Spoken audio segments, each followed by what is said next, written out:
ଆଜିର ଟପିକ୍ ହେଉଛି writing form ଦ margin ଯୋଉଟା MEG 13ରେ ଅଛି।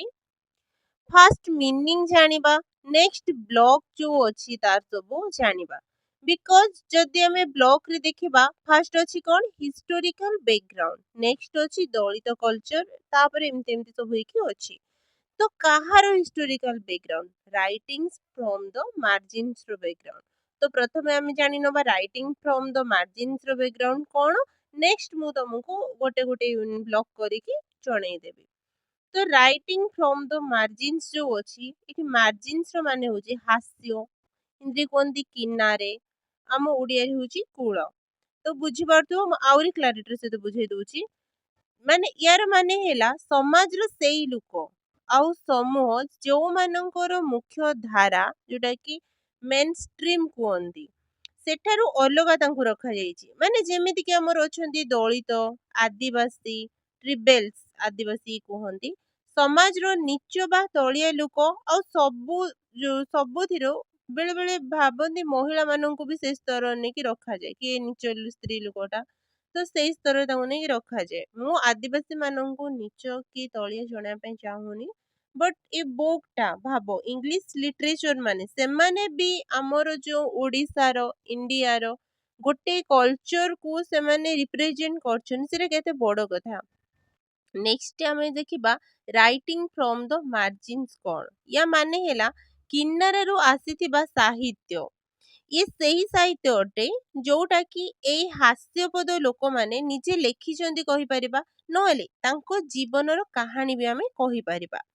ସଂଘର୍ଷ ଆଉ ଅନୁଭବ ବିଷୟରେ ଏଥିରେ ଲେଖାଯାଇଛି। ଇଏ ସେମାନଙ୍କର ସ୍ୱର ଅଟେ, ଯୋଉମାନେ ପ୍ରାୟତଃ ଇତିହାସର ବହିରୁ ନହେଲେ ବଡ଼ ବଡ଼ ସାହିତ୍ୟରୁ ସେମାନଙ୍କୁ ଦବେଇ ଦିଆଯାଇଛି, ତାଙ୍କ ସ୍ୱରକୁ ଦବେଇ ଦିଆଯାଇଛି। ଏକ୍ଜାମ୍ପଲ ହେଲା ଯେମିତିକି କ୍ଲାସରେ କିଛି ପିଲା ସବୁବେଳେ ଆଗରେ ବସନ୍ତି, ଆଉ କିଛି ପିଲା କ'ଣ କରନ୍ତି, କ୍ଲାସର ପଛରେ ବସନ୍ତି। ଏଇ ବିଷୟ ପଛରେ ବସୁଥିବା ପିଲାଙ୍କ କାହାଣୀ, ଏଇ ସମାଜର ଯୋଉ ଗୋଟେ ଗୋଟେ ବନା ଯାଇଛି କି ତମେ ମାନେ ଗୋଟେ ଗୋଟେ ଷ୍ଟାଣ୍ଡାର୍ଡ ବନା ହେଇଛି ସେମାନଙ୍କର ସବୁ ଦେଖିକି, କି ତୁ ଏମିତି ଖଣ୍ଡାୟତ ହଉ, କି ପ୍ରଥମେ ଜେନେରାଲ କାଷ୍ଟ ହଉ, SC/ST କାଷ୍ଟ ହଉ, ଲାଷ୍ଟକୁ ସେମିତି ସମାଜର ଗୋଟେ କ୍ଲାସ ଯୋଉ ଅଛି ଯୋଉଥିରେ ସେମାନେ ସବୁବେଳେ ଲାଷ୍ଟରେ ରହୁଛନ୍ତି, ସେଇମାନଙ୍କ କାହାଣୀ ଅଟେ। ଏଇ ଯୋଉ କବିତା ଗୁଡ଼ିକ ଆଉ ନାଟକ ପଢିବା କଥା ଅଟେ, ଯାହା ଫଳରେ କି ଆମକୁ ଜଣା ପଡିବ କି ସେମାନେ ଅନୁଭବ ଆକ୍ଚୁଆଲି କ'ଣ କରୁଥିଲେ। ନେକ୍ସଟ ଆମେ ଏବେ ଜାଣିବା ଏଇ କୋର୍ସରେ ଆକ୍ଚୁଆଲି କ'ଣ ଅଛି, କ'ଣ ଆମକୁ ଅଛି ଯୋଉଟା ପଢିବା। ଏଥିରେ ମୁଖ୍ୟତଃ ଭାରତର ଦୁଇଟି ବଡ଼ ବଡ଼ ହସ୍ତୀଙ୍କ ଉପରେ କେନ୍ଦ୍ରିତ କରାଯାଇଛି।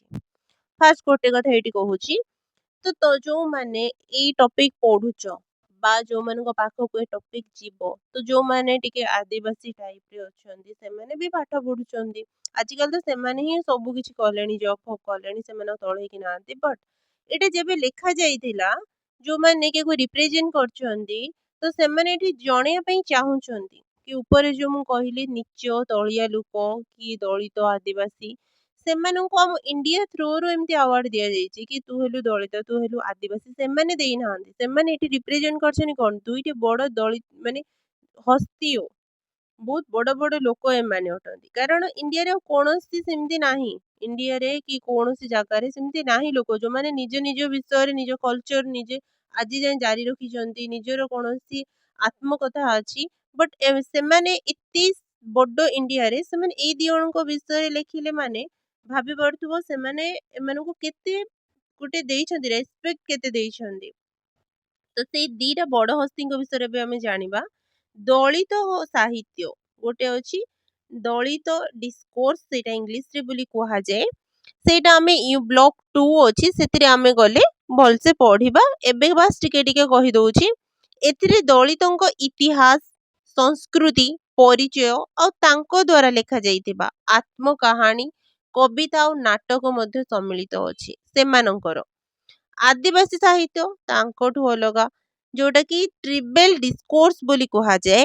ଏଥିରେ ଆଦିବାସୀଙ୍କର ବିଶ୍ୱ ଦୃଷ୍ଟିକୋଣ, ପ୍ରକୃତି ସହିତ ତାଙ୍କର ଯୋଉ ସମ୍ବନ୍ଧ, ତାଙ୍କ ଲୋକ କଥା ଯୋଉଟା କି ଇଂଲିଶରେ କୁହନ୍ତି ଓରାଲ ନେରେଟିଭ, ଆଉ ତାଙ୍କର ଯୋଉ ଲେଖକଙ୍କ କାହାଣୀ ମଧ୍ୟ ସାମିଲ ଅଛି। ମାନେ ଯୋଉ ଲେଖିଛନ୍ତି ଏସବୁକୁ ଯିଏ ଲେଖିଛି ତାଙ୍କ ଭିତରୁ, ସେ ନିଜ କାହାଣୀ ବି ମଧ୍ୟ ଏଥିରେ ସେ ରିପ୍ରେଜେଣ୍ଟ କରିଛି।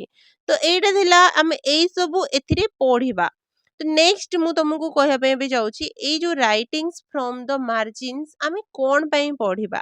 ଏଇ ବିଷୟ ପଢିବା ବହୁତ ଜରୁରୀ ଅଟେ। ବିକଜ ଏଥିରେ ମହାନୁଭୂତି ଆଉ ସମ୍ବେଦନଶୀଳ ଜିନିଷ ଅଛି। ଇଏ ଆମକୁ ସେଇ ଲୋକଙ୍କ କଷ୍ଟ ଆଉ ସଂଘର୍ଷକୁ ବୁଝେଇବାରେ ସାହାଯ୍ୟ କରିଥାଏ, ଯୋଉମାନେ ଜାତି ବର୍ଗ କାରଣରୁ ଭେଦଭାବର ସାମ୍ନା ହେବାକୁ ପଡୁଛନ୍ତି। ଆଉ ଗୋଟେ କଥା ମୁଁ କହୁଛି ଏଥିରେ, ଯୋଉଟା କି ଏଡ୍ କରିବା କଥା କି ମାନେ ଆମେ ଦେଖ, ଆମେ ଯେତିକି ବି ଯାଏ ପଢି ପଢି ଆସିଲେ ବ୍ରିଟିଶ ନୋଭେଲ, ଅଲ୍ ବ୍ରିଟିଶ, କି କିଏ ଆମେରିକାନ ପଢିଛି, କି ଅଲଗା ପଢିଛି, ବଟ୍ ଆମେ ପ୍ରାୟତଃ ବହୁତ କମ ଲୋକ ଏସବୁ ନିଅନ୍ତି। ରାଇଟିଂସ୍ ଫ୍ରମ୍ ଦ ମାର୍ଜିନ୍ସ ହଉ, ବାକି ଏମିତି 1416 ହଉ, ଆମକୁ ଏସବୁ କୁହାଯାଏ କି ଏସବୁ ପଢିକି ଲାଭ ନାହିଁ। ବଟ୍ କଣ ପାଇଁ ନାହିଁ? ଏଥିରେ ଆମ ବିଷୟରେ ଲେଖାଯାଇଛି। ବ୍ରିଟିଶ ଲାଙ୍ଗୁଏଜ ରେ ଆମ ଇଣ୍ଡିଆନ ଜିନିଷକୁ ଏଥିରେ ସ୍ଥାନ ଦିଆଯାଇଛି, ରିପ୍ରେଜେଣ୍ଟ କରାଯାଇଛି। ଆମ ଆଦିବାସୀ ଯୋଉମାନେ ଦଳିତ, ସେମାନେ ଏହାର କଷ୍ଟକୁ ବୁଝି ପାରୁଛନ୍ତି, ସେମାନେ ଏହାକୁ ପଢିବା ପାଇଁ ଚାହୁଁଛନ୍ତି, ସେମାନେ ଏହାକୁ ଇମ୍ପୋର୍ଟାନ୍ସ ତାଙ୍କ ପିଲାଙ୍କୁ ଦଉଛନ୍ତି। ବଟ୍ ଆମେ ଇଣ୍ଡିଆନ ହେଇକି ଆମେ ଏକୁ ଇମ୍ପୋର୍ଟାନ୍ସ ଦଉନାହାନ୍ତି, ଆମେ ତାଙ୍କ କଲଚରକୁ ପଢି ଚାଲିଛନ୍ତି। ଓକେ, ଆମେ ଏବେ ଯିବା ଇତିହାସର ଦ୍ୱିତୀୟ ପକ୍ଷ ବି ମଧ୍ୟ ଏଥିରେ ଅଛି। ଇଏ ଆମକୁ ଶିଖାଏ କି ଇତିହାସର ଆଉ ସମାଜର କାହାଣୀ ସବୁବେଳେ ଶକ୍ତିଶାଳୀ ଲୋକଙ୍କ ଆଡକୁ ହୋଇନଥାଏ। ଯୋଉ କମଜୋର ମନାଯାଏ ଆମ ସମାଜରେ, ସେମାନଙ୍କର ବି କିଛି ଦୃଷ୍ଟିକୋଣ ଥାଏ। ଦେଖିଥିବ ପରିବାରରେ 4 ଜଣ ଅଛନ୍ତି, ତ ସେମାନଙ୍କର ସବୁଠୁ ସାନ ପିଲା ଯିଏ, ସେମାନେ ସିଏ ମେଚୁର ହେଇଯାଇଥିବ, ତାର ଏଜ ବି ହେଇଯାଇଥିବ, ତଥାପି ତାକୁ କେହି ପଚାରନ୍ତିନି। ବଟ୍ ତାର ବି କୌଣସି ନିର୍ଦ୍ଦିଷ୍ଟ ଦୃଷ୍ଟିକୋଣ ଥାଏ, ଏଣ୍ଡ ସେ ସବୁବେଳେ ରଙ୍ଗ ବି ହେଇନଥାଏ। ତ ସେଇଟା ସେ କୁହାଯାଇଛି, ସବୁବେଳେ ଯୋଉମାନଙ୍କୁ ଦୁର୍ବଳ ମାନାଯାଉଛି, କମଜୋର ମାନାଯାଉଛି ସମାଜର, ସେମାନଙ୍କର ବି କିଛି ଦୃଷ୍ଟିକୋଣ ଅଛି। ଆଉ ଅଛି ନ୍ୟାୟ ଆଉ ସମ୍ମାନତା, ଯୋଉଟା କି ଜଷ୍ଟିସ ଏଣ୍ଡ ଇକ୍ୱାଲିଟି। ଇଏ ସାହିତ୍ୟକୁ ପଢିବା, ଆମେ ସମାଜର ଯୋଉ ସାମାଜିକ ନ୍ୟାୟ ଆଉ ସମାନତାର ଯୋଉ ଆବଶ୍ୟକ ଭଲ ଭାବରେ ଏଥିରେ ବୁଝିପାରିବା। ଆଉ କେମିତି ସାହିତ୍ୟ ଯୋଉ ବଦଲାବ ହବ ତାର, ସେଇଟା ବି ଆମେ ଦେଖିପାରିବା। ନେକ୍ସଟ ମନକୁ ଆସୁଥିବ, ୟାର କିଛି ଲେଖିବା ତରିକା ଅଛି କି? Writing form. ଏଇ କୋର୍ସରେ କେବଳ ଗୋଟିଏ ବିଶେଷ ରାଇଟିଂ ଫର୍ମସ୍ ନାହିଁ। ଏଥିରେ କେତେ ପ୍ରକାରର ସାହିତ୍ୟିକ ବିଚାର ଅଛି, ଯୋଉଟା କି ଲିଟେରାରୀ ଫର୍ମସ୍ ବୋଲି କୁହାଯାଏ। ଏଥିରେ ଅଛି କବିତା, ପ୍ରଥମେ ଅଛି ପୋଏଟ୍ରି। ଏଇ ଇଂଲିଶ ୱାର୍ଡ ଗୁଡା ଟିକେ ଟିକେ ମନେ ରଖୁଥିବ, କାରଣ ନୋଟ କରିଦିଅ, କାହିଁକି ନା ଆମକୁ ଏକ୍ସାମରେ ଇଂଲିଶ ୱାର୍ଡ ଲେଖିବାର ଅଛି, କିନ୍ତୁ ବୁଝିବା ପାଇଁ ଓଡ଼ିଆରେ ଆମକୁ କହିବା ପାଇଁ ପଡୁଛି। କବିତା ଯୋଉ ପୋଏଟ୍ରି ଅଛି, ଏଥିରେ ସିଏ କଣ କରନ୍ତି, କଷ୍ଟ, ଆକ୍ରୋଶ ଆଉ ନିଜ ପରିଚୟର ଯୋଉ ବ୍ୟକ୍ତ ସେମାନେ କରନ୍ତି। ତାଙ୍କ କବିତା ଯଦି ପଢିବ, ସେମାନଙ୍କ କଷ୍ଟ ଜାଣିବ, ସେମାନଙ୍କ ଆକ୍ରୋଶ ଜାଣିବ, ସେମାନଙ୍କର ଯୋଉ ବିଚାର, ନିଜର ପରିଚୟ ଯୋଉ ସେମାନେ ବ୍ୟକ୍ତ କରନ୍ତି ଏଇଥିରେ। ସେମାନଙ୍କର ଆତ୍ମକଥା ଅଛି, ଯୋଉଟା କି ଅଟୋବାୟୋଗ୍ରାଫି ବୋଲି ଇଂଲିଶରୁ କୁହାଯାଏ। ଦଳିତ ଆଦିବାସୀଙ୍କର ବ୍ୟକ୍ତିଗତ ଜୀବନ, ସେମାନଙ୍କର ସତ ଅନୁଭବ ଜାଣିବା ପାଇଁ ସେମାନଙ୍କର ଆତ୍ମକଥା ଯୋଉ ଅଛି ଅଟୋବାୟୋଗ୍ରାଫି, ସେଇଗୁଡା ପଢିବା କଥା।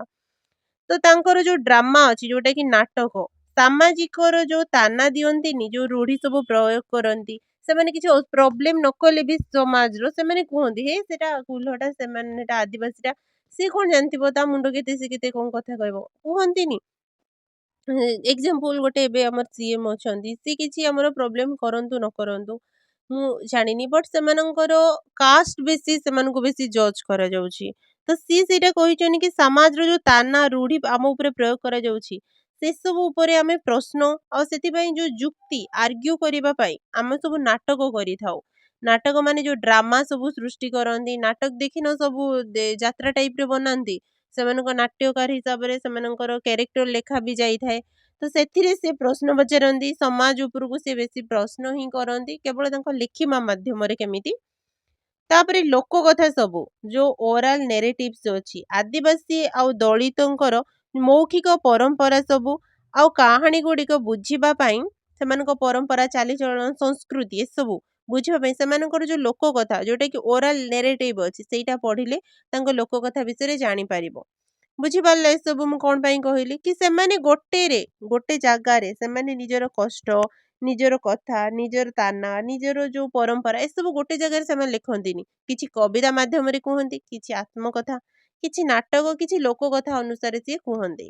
ତ ସଂକ୍ଷେପରେ କହିବାକୁ ଗଲେ ଏମିଜି 13 ଯୋଉ ରାଇଟିଂ ଫ୍ରମ୍ ଦ ମାର୍ଜିନ୍ସ ତୁମକୁ ଇଏ ଶିଖାଇଥାଏ କି ସାହିତ୍ୟ କେବଳ ମନୋରଞ୍ଜନ ହୋଇନଥାଏ ବଲ୍କି ଇଏ ପ୍ରତିରୋଧ ଯୋଉଟା କି କୁହନ୍ତି ଆମ ରେଜିଷ୍ଟାନ୍ସ ବା ରେଷ୍ଟ୍ରିକ୍ସନ ଆଉ ଆତ୍ମକଥା ଅଭିବ୍ୟକ୍ତ ଯୋଉଟା କି ସେଲ୍ଫ ଏକ୍ସପିରିଏନ୍ସନ କୁହନ୍ତି ର ଏକ ଶକ୍ତିଶାଳୀ ଶକ୍ତ ଅଟେ ଗୋଟେ ଶବ୍ଦ ଅଟେ ଏଇଟା କି ଯୋଉଟା କି ତା ମାଧ୍ୟମରେ ସେ ନିଜର କଷ୍ଟକୁ ସେ ବ୍ୟକ୍ତ କରିଛନ୍ତି କି ଏଇଟା ସେମାନେ ନୁହନ୍ତି ସେମାନଙ୍କୁ ଆମେ ଥପା ଯାଇଛି କି ତୁ ଏଇଟା ତୁ ତଳ ତୁ ଆଦିବାସୀ ବଟ୍ ସେଇଟା ସେ ଜନ୍ମରୁ ତ ନେଇକି ଆସିନଥାନ୍ତି ନା ସେଇଟା ଯୋଉମାନେ ଏଠି ପ୍ରଫେସର ଅଛନ୍ତି କି ଯୋଉମାନେ ଏଥିରେ ଆମକୁ ବ୍ରିଟିଶରେ ନେଇକି ଏଟାକୁ ରିପ୍ରେଜେଣ୍ଟ କରିଛନ୍ତି ଗୋଟେ ଟପିକ ହିସାବରେ ତ ତାଙ୍କୁ ମାନିବା କଥା କି ସିଏ ଆମ ଇଣ୍ଡିଆରେ ଏତେ ବହୁତ ଭଲ ଜିନିଷକୁ ନେଇ ରିପ୍ରେଜେଣ୍ଟ କରିଛନ୍ତି ଯୋଉଟାକି ଆମମାନେ ବୁଝିବା ବାହାରେ କି ଆମେ ବୁଝିବାକୁ ଚାହୁଁନେ ତ ଏଇ ସବୁ କାରଣ ହଉଛି ରାଇଟିଂସ୍ ଫ୍ରମ୍ ଦ ମାର୍ଜିନ୍ସ ପଢିବା କଥା